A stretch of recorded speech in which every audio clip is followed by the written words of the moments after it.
Hi மக்களே, welcome back to my channel. இன்றைக்கி ஒரு vlog தான் பார்க்க போகிறோம். வாங்க வீடியோக்குள்ளே போகலாம். Hey all, it's a very peaceful morning. ஏன்னா நாங்கள் இன்றைக்கி தான் ரொம்ப சீக்கிரமாக எழுந்திரிச்சிருக்கோம். அதனால் காலையில் எப்போவுமே அழகான குருவி சத்தம், நல்ல இயற்கையான காற்று, உண்மையாகவே நல்லா இருக்குங்க. இன்றைக்கி மார்னிங் 7 o'clock தான் எந்திரிச்சோடனே அடுப்பு வந்து கொஞ்சம் அழுக்காக இருந்ததும் அடுப்பை துடைச்சிட்டு சமைப்போம் அப்படின்ட்டு அடுப்பை தொடச்சிட்டு இருந்தேன். அடுப்பை தொடச்சிட்டே இருக்கும்போது எனக்கு கொஞ்சம் யோசனை எல்லாம் வந்துருச்சு. என்னென்னா, நம்ம வீட்டில் இருக்கும்போது நம்ம ஜாலியாக இருந்திருப்போம், எந்த வேலையும் பார்த்துருக்க மாட்டோம். இங்கே அதுக்கு ஆப்போசிட்டாக இருக்குது. என்னையெல்லாம் கேட்டால் தூங்குறதுக்கு கூட டைம் இல்லைங்க.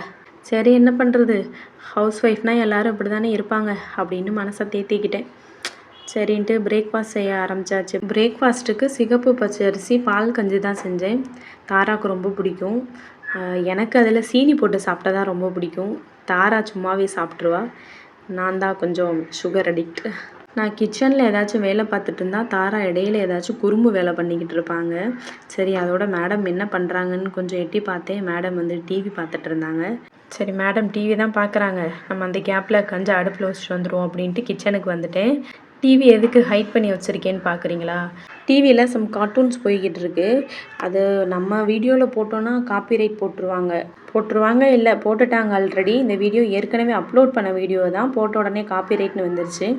ஸோ அப்போ இதுக்காக தான் இருக்கும் அப்படின்ட்டு அதோட மியூசிக்கையும் கட் பண்ணிவிட்டேன். டிவி ஸ்க்ரீனில் ஓடிட்டுருக்க அந்த வீடியோவையும் வந்து ஹைட் பண்ணிட்டேன். அதனால தான் டிவி ஹைட் ஆகிருக்கு, வேறு ஒன்றும் இல்லை. சிகப்பு பச்சரிசி கஞ்சி செய்கிறது ஈஸி தான். எனக்கும் பாப்பாவுக்கும் மட்டுன்றதுனால நான் 2 கிளாஸ் அரிசி மட்டும்தான் எடுத்தேன். என்னோடய ஹஸ்பண்ட் வந்து மோஸ்ட்லி மார்னிங் பிரேக்ஃபாஸ்ட்டே எடுத்துக்க மாட்டாங்க. அதனால் எங்களுக்கு அளவாக நாங்கள் செஞ்சுக்கிட்டோம். நான் வந்து 2 கிளாஸ் அரிசிக்கு 5 கிளாஸ் தண்ணி ஊற்றிக்கிட்டேன். ஏன்னா அப்போ தான் நல்லா வேகும். எனக்கு வந்து ரொம்ப தண்ணியாக இருக்க வேணாம் அப்படின்றனால நான் தண்ணி கம்மியாக தான் ஊற்றிக்கிட்டேன்.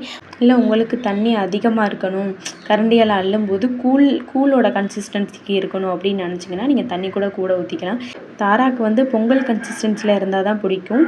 அதனால் வந்து நான் தண்ணி கம்மியாக தான் ஊற்றினேன். சரின்னு தேங்காய் பால் ஊற்றிட்டு ஹை ஃப்ளேமில் வச்சு கொதிக்க விட்டுட்டு காய்கறி கொஞ்சம் வாங்கிட்டு வந்திருந்தேன் மார்க்கெட்லேருந்து.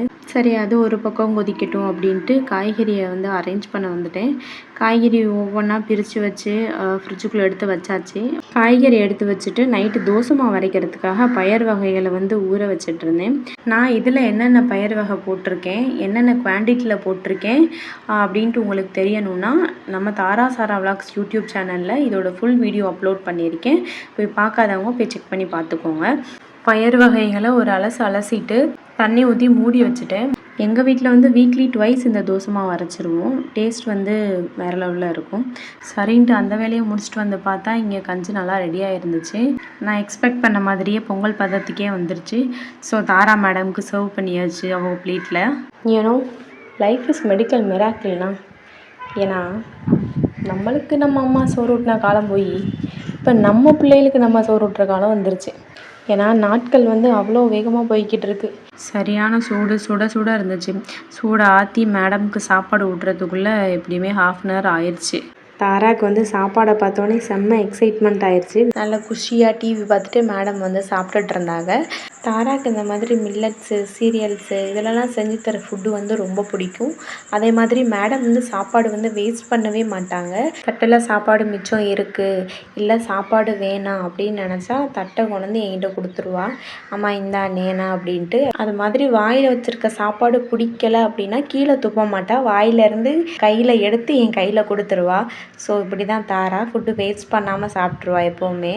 மேடம் இப்போன்ட்டு இல்லை, 10 months இருந்து நல்லா விவரம் தெரிய ஆரம்பிச்சிருச்சு. ஸோ அப்போ இருந்தே மேடமுக்கு சாப்பாடு வேணான்னா வாயிலேருந்து எடுத்து கையில் கொடுத்துருவாங்க. அப்படியே ரெஸ்ட் எடுத்துகிட்டு ஆஃப்டர்நூன் ஆயிடுச்சு. மேடமை பற்றி பேசிகிட்டே இருக்கலாம். அதனால் வாங்க நம்ம லஞ்சுக்கு என்ன செஞ்சோன்னு பார்க்கலாம். லஞ்சுக்கு வந்து அரிசி பருப்பு சாதம் தான் செஞ்சேன். நான் இன்றைக்கி அரிசி பருப்பு சாதம் செய்கிறதுக்கு பாசி பருப்பு தான் எடுத்திருக்கேன். அரிசியும் பருப்பையும் ஒன்றா போட்டு கழுவிட்டு அது ஒரு 1/2 hour ஊறட்டும் அப்படின்ட்டு மூடி வச்சுட்டு வந்துட்டேன். அது ஊறுற கேப்பில் வந்து நம்ம அச்சுமா உச்சுமாவுக்கு பால் கொடுக்க வந்துட்டேன். அவங்க 2 பேரும் ரொம்ப பசியில் இருந்திருப்பாங்க போல், ஓட்ட வழியாக எட்டி பார்த்துட்டு இருந்தாங்க. சரின்ட்டு அவங்களுக்கு பால் கொடுப்போம் அப்படின்ட்டு ட்ராப்பரில் கொஞ்சமாக பால் எடுத்து ட்ராப்பரை ஃபில் பண்ணிவிட்டேன். இவங்க 2 பேரும் எனக்கு எப்படி கிடைச்சாங்கன்ற கதை உங்களுக்கு தெரிஞ்சுக்க வேண்டாமா? நான் சொல்கிறேன் கேளுங்க. இவங்க 2 பேரும் எப்படி கிடச்சாங்கன்னா, நாங்கள் வந்து வீடு ஷிஃப்ட் பண்ணி 2 மந்த்ஸ் தான் ஆகுது. நான் வந்து சாரா பிறந்த கையோட டிஸ்சார்ஜ் ஆகி அப்படியே எங்கள் அம்மா வீட்டுக்கு போயிட்டேன். எங்கள் அம்மா வீட்டுக்கு போயிட்டு வர்றதுக்கு 4 மந்த்ஸ் ஆயிடுச்சு. 4 மந்த்ஸ் கழித்து இப்போ தான் அந்த புது வீட்டுக்கு வர்றேன். உள்ளே வர்றேன், என்ட்ரு ஆகிறேன். அப்போது ஒரு அணில் கூடு இருந்துச்சு. நான் பெருசாக கண்டுக்கலை. கொஞ்ச நேரத்தில் பார்த்தா ரொம்ப சவுண்டாக இருந்துச்சு. கீச் கீச் கீச் கீச்சுன்ட்டு சவுண்டாக இருக்கவும் நானும் என்னோடய ஹஸ்பண்டும் போய் எடுத்து பார்த்தா அதில் 3 அணில் குட்டி, கண்ணே திறக்காத அணில் குட்டி. 2 அணில் குட்டி வந்து டெட் கண்டிஷனில் இருந்துச்சு. ஏன்னா 2 அணில் குட்டி கழுத்துலையும் அந்த கூட்டில் உள்ள நூல், அந்த கூடு எப்படி கட்டியிருக்குன்னா வைக்கல், நிறைய அந்த தேடா கயிறோட தும்பு, அப்புறம் துணி, அந்த மாதிரி நிறைய இதுகளை வச்சு கட்டியிருந்தனால அந்த தேடா கயிறு தும்பு வந்து 2 அணில் குட்டி கழுத்துலையும் இறுகி போய் இருந்துச்சு. 2 அணில் குட்டியுமே அப்படியே ஜில்லுன்னு ஆகி விரைச்சி போகிற கண்டிஷனில் ஆயிடுச்சு. நானும் பொழைக்காதோ செத்துருமோன்னு தான் நினச்சேன். அப்புறம் என்னோடய ஹஸ்பண்ட் தான் மெதுவாக அந்த கயிறை மெதுவாக எடுத்து விட்டுட்டு இருந்தாங்க. நானும் கூட பக்கத்தில் இருந்து ஹெல்ப் பண்ணிக்கிட்டு இருந்தேன். என்னடா புது வீட்டுக்கு வந்தோடனே இப்படி ஒரு நமக்கு ஒரு நிலமையா அப்படின்னு எனக்கு ரொம்பவே கஷ்டமாயிருச்சு. எப்படியாச்சும் காப்பாற்றிடணும் அப்படின்னு நினச்சேன். பார்த்தா மெதுவாக அந்த நூலெல்லாம் எடுத்து 2யுமே ரிலீஃப் ஆக்கியாச்சு. இன்னொரு அணில் குட்டியுமே பால் குடிக்காமல் அதுவுமே ரொம்ப சோர்வாக தான் இருந்துச்சு. ஸோ 3 பேர்த்துக்குமே அப்போதைக்கு என்னால் என்ன பண்ணுறதுன்னே தெரியல. பச்சை குட்டி வேறையா, அதோட தாய்ப்பால் தான் குடிக்கணும், அந்த அணில் குட்டியோட தாய்ப்பால். அதுக்கு நம்ம எங்கே போகிறது? அதனால் நான் வந்து என்னோடய ப்ரெஸ்ட் மில்க் எக்ஸ்ப்ரெஸ் பண்ணி தான் கொடுத்தேன். அப்போலேருந்து இப்போ வரைக்குமே என்னோடய ப்ரெஸ்ட் மில்க் தான் கொடுத்துட்ருக்கேன். அது கொஞ்சம் கூட வளர்ந்த மாதிரி தெரியல இன்ன வரைக்கும். ஏன்னா அதோட தாய்ப்பால் குடித்தா தான் அதுகளுக்கு என்னென்ன நியூட்ரிஷன் கிடைக்குமோ அது கிடைக்கும்னு நினைக்கிறேன். அதனாலேயே இதுகள் பெருசாக வளர்ந்த மாதிரி தெரியலை இப்போ வரைக்கும். அதுலேருந்து அவங்க தாயும் அந்த மாதிரி தெரியலை. சரின்ட்டு அப்படியே நானே வளர்த்துட்ருக்கேன். அவங்க வளர்ந்து வெளியில் போய் சுற்றுற வரைக்குமே நான் தான் பார்த்துக்கணும். ஏன்னா இப்போ வெளியில் விட்டோன்னா காக்கா தூக்கிடும், பூனை பிடிச்சிரும், அந்த மாதிரி நிறைய இருக்குது. எங்கள் வீட்லேயும் ஒரு பூனை இருக்குது. அது எங்கேருந்து வந்துச்சுன்னே தெரியலை. அது ஒரு பெரிய கதை. சரி, அவங்க வளர்ந்ததுக்கப்புறம் போகட்டும் அப்படின்ட்டு தான் வச்சுருக்கேன். பார்ப்போம். நம்மளோட அச்சுமா முச்சுமா கதையை சொல்லிவிட்டு நம்ம அரிசி பருப்பு சாதத்தோட ரெசிபியை சொல்ல மறந்துட்டேன். சரி, இப்போ சொல்கிறேன், நோட் பண்ணிக்கோங்க. பெருசாக ஒன்றும் இல்லை, வீடியோவில் பார்த்தாலே உங்களுக்கு புரிஞ்சிருக்கும்னு நினைக்கிறேன். இருந்தாலும் நான் ஒரு வாட்டி சொல்கிறேன். உங்களுக்கு பிடிச்ச பருப்பு எந்த பருப்பு வேணாலும் எடுத்துக்கோங்க. நான் வந்து 2 கிளாஸ் அரிசிக்கு 1 கிளாஸ் பாசி பருப்பு தான் எடுத்திருக்கேன். அரிசியும் பருப்பையும் ஒன்றா போட்டு கழுவிட்டு 1/2 அன் ஹவர் ஊற வச்சுருங்க. அது ஊறுற கேப்பில் 3 மீடியம் சைஸ் வெங்காயம் சின்னதாக அரிஞ்சு எடுத்துக்கோங்க. 3 மீடியம் சைஸ் தக்காளி, அதையும் சின்னதாக அரிஞ்சு எடுத்துக்கோங்க. அப்புறம் 3 பச்சை மிளகாய், இவ்வளோத்தையும் வெட்டி வச்சுட்டு ஒரு கைப்பிடி அளவு கருவேப்பிலை, அதையும் எடுத்துக்கோங்க. அப்புறம் மிளகு, சீரகம், வெள்ளைப்பூடு 3யும் ஒன்றா போட்டு நல்லா இடித்து எடுத்துக்கோங்க. அப்போ தான் ஃப்ளேவர் நல்லாயிருக்கும். குக்கர் சூடானதும் எண்ணெயை ஊற்றி கடுகு, சீரகம் போட்டு பொரிஞ்சதும் வெங்காயம், பச்சை மிளகாய், கருவேப்பிலை 3யும் போட்டு வதக்கிட்டு, அது வதங்கினோடனே தக்காளியை போட்டு வதக்குங்க. வதக்கிட்டு உப்பு போட்டுட்டு நல்லா கிண்டி விடுங்க. கிண்டி நல்லா வதங்கின பிறகு ஊற வச்சுருக்க அரிசியும் பருப்பையும் கொட்டி கிண்டி விட்டுட்டு, எனக்கு வந்து 2 கிளாஸ் அரிசிக்கு 1 கிளாஸ் பருப்பு சேர்த்தனால மொத்தம் 3 கிளாஸ் அரிசி பருப்பு வந்துருந்துச்சு. அதனால வந்து நான் 6 கிளாஸ் தண்ணி ஊற்றினேன். 6 கிளாஸ் தண்ணி ஊற்றிட்டு நல்லா எல்லாத்தையும் ஒன்றா கலந்து விட்டுட்டு 1/2 டீஸ்பூன் மஞ்சள்தூள், உங்கள் காரத்துக்கு ஏற்ற மாதிரி குழம்பு மிளகாய்த்தூள், நான் வந்து வீட்டில் அரைச்ச குழம்பு மிளகாய்த்தூள் தான் சேர்த்துருக்கேன். நீங்கள் வந்து உங்கள் வீட்டில் அரைச்சதும் சேர்க்கலாம், இல்லை சாம்பார் பொடி சேர்க்குறதா இருந்தாலும் சேர்க்கலாம். சேர்த்துட்டு எல்லாத்தையும் சேர்த்து நல்லா கிளறி விட்டுருங்க. கிளறி விட்டுட்டு மூடிட்டு விசில் போட்டு ஹை ஃப்ளேமில் வச்சுருங்க. வச்சு ஒரு 3 விசில் விட்டு ப்ரெஷர் ரிலீஸ் ஆகிற வரைக்கும் அப்படியே விட்டு ஓப்பன் பண்ணிங்கன்னா அருமையான அரிசி பருப்பு சாதம் ரெடி ஆயிடும். அப்புறம் உங்கள் வீட்டில் உள்ளவங்களுக்கு சர்வ் பண்ணுங்கள்.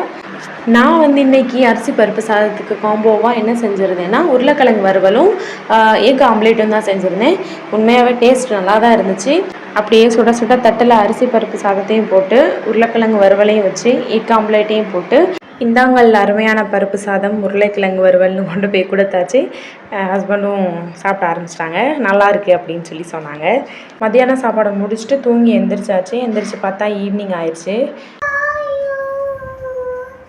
என்னவோ பாடுது, ஆனால் என்ன பாட்டுன்னு தான் தெரியலை. மேடம் என்ன பாட்டு பாடுறாங்கன்னு உங்களுக்கு தெரிஞ்சுன்னா மறக்காமல் கமெண்ட் பாக்ஸில் கமெண்ட் பண்ணுங்கள். ஈவினிங் ஸ்நாக்ஸுக்கு வந்து அவல் தான் செஞ்சேன். சிகப்பு அவல் நல்லா டேஸ்ட்டாக இருந்துச்சு. மேடமும் நல்லா சாப்பிட்டாங்க.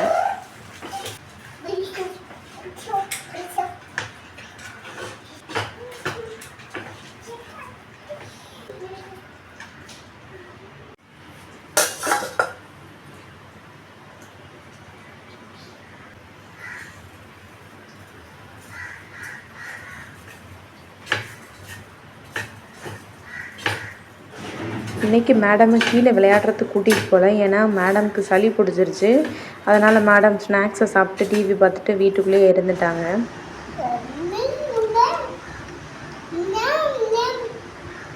என்ன சாப்பிட்ற அவள்? அப்படியே கொஞ்சம் நேரத்தில் இருட்டிருச்சு, நைட் ஆயிடுச்சு. எங்கள் சின்ன மேடம் எந்திரிச்சிட்டாங்க. அடக்க முடியாத அளவுக்கு அவங்களுக்கு சிரிப்பு வந்துருச்சான். அப்படி சிரிக்கிறாங்க. யாருக்கெல்லாம் அமுல் ஸ்ப்ரேயையும் பூஸ்ட்டையும் ஒன்றா கலந்து சாப்பிட ரொம்ப பிடிக்குமோ கீழே கமெண்ட் பண்ணுங்கள் மறக்காமல். இதே மாதிரி இன்னொரு வீடியோவில் உங்களை பார்க்குறேன். Tata, bye bye from Abhi.